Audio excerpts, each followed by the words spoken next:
അസ്സലാമു അലൈക്കും വറഹ്മത്തുള്ളാഹി. ബിസ്മില്ലാ അൽഹംദുലില്ലാ അൽഹംദുലില്ലാഹി റബ്ബിൽ ആലമീൻ വസ്സലാത്തു വസ്സലാമു അലാ റസൂലില്ലാ.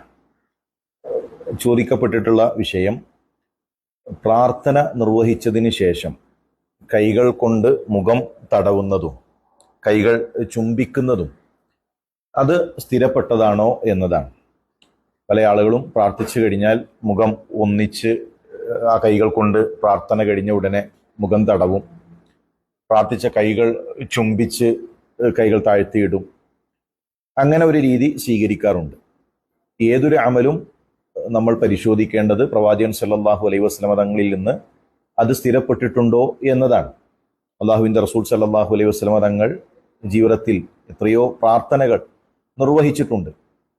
ആ പ്രാർത്ഥനകൾ എവിടെയും പ്രാർത്ഥനകൾക്ക് ശേഷം മുഖം തടവുന്ന, കൈകൾ ചുംബിക്കുന്ന രീതി ഹദീസുകളിൽ സ്ഥിരപ്പെട്ടു വന്നിട്ടില്ല.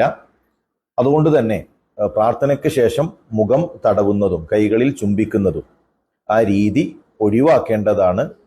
അതാണ് ആ വിഷയത്തിൽ മനസ്സിലാക്കാൻ സാധിക്കുന്നത്. അല്ലാഹു അലം. അസ്സലാമു അലൈക്കും വറഹ്മത്തുള്ളാഹി.